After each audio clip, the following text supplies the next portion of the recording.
Si je veux aller au plateau, c'est le bus numéro 30 qui a un ici là que je vais prendre. Je ne peux pas vouloir aller à Songon et puis aller prendre le bus numéro 30. Je vais me retrouver où ça? Au plateau. Je vais me retrouver au plateau. Même si je dis, je déclare. Je déclare. Non, ce n'est pas ma déclaration. C'est ma direction. Je proclame. Je proclame. Pendant que je m'en vais au plateau, je me retrouve à son. Ça ne marche. Ce n'est pas la proclamation, c'est la direction. Tant que vous allez ensemble, ça veut dire que vous allez dans la même... On dit deux hommes ne peuvent pas marcher ensemble s'ils ne sont pas mis d'accord. Si j'attrape sa main, on peut aller dans la même direction. Quand lui, il va dans cette direction, quand moi je vais dans cette direction, on ne peut plus faire chemin ensemble. Donc nos mains vont se séparer. Il y a la direction du monde et à la direction du royaume de Dieu. Ce n'est pas la même direction. De la conversion à la transformation. Conversion, c'est quoi? C'est quand tu as accepté Jésus-Christ comme Seigneur et Sauveur, puis tu étais baptisé dans le Saint-Esprit et dans l'eau. Là, tu es converti. Amen.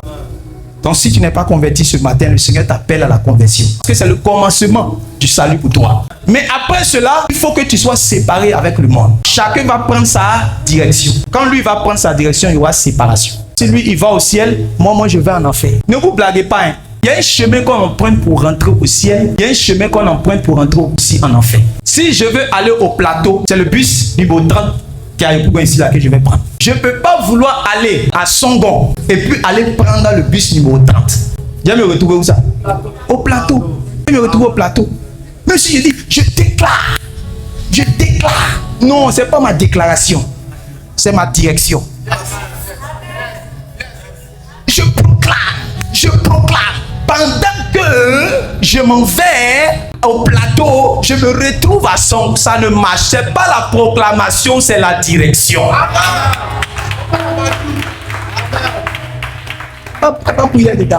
C'est pour ça que tu peux être fort dans la prière.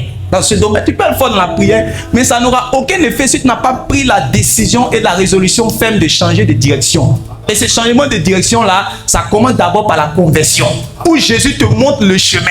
Selon qu'il a dit, je suis le chemin. Mais il n'est pas venu dans le monde seulement en étant le chemin. Il dit, je suis aussi la vérité. Quand la parole est venue dans le monde, on dit Moïse est venu avec la loi, mais Jésus est venu avec la grâce et la vérité. La vérité va te donner l'éducation des gens du ciel. Parce que tu peux être né de Dieu sans avoir l'éducation de Dieu. Donc l'enseignement maintenant va consister à te donner l'éducation. Cette éducation va consister à te dire, toi et puis le monde là, vous êtes différents, hein? Vous n'êtes pas la même chose. Vous n'avez pas la même trajectoire. Vous n'avez pas la même direction. Vous n'avez pas les mêmes objectifs. Vous n'avez pas la même finalité. Chacun n'est qu'à rester chez lui. Il faut qu'il y ait séparation. Une nette distinction entre ceux qui servent Dieu et ceux qui ne le servent pas. Il ne faudrait pas que quand un chrétien et un païen marchent ensemble, on dit c'est deux païens qui marchent. Quelqu'un n'a pas dit amen, je parle. Donnez-moi tous les noms que vous mettez derrière vos t-shirts. Hein? Prophétiquement. Ils ne mettent pas quoi encore? Hein? Ils ne mettaient pas tout ça là sur même nom d'église.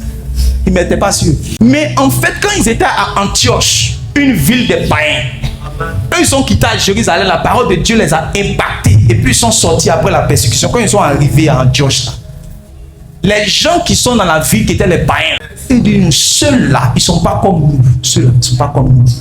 On a entendu parler de quelqu'un qui s'appelait Jésus de Nazareth.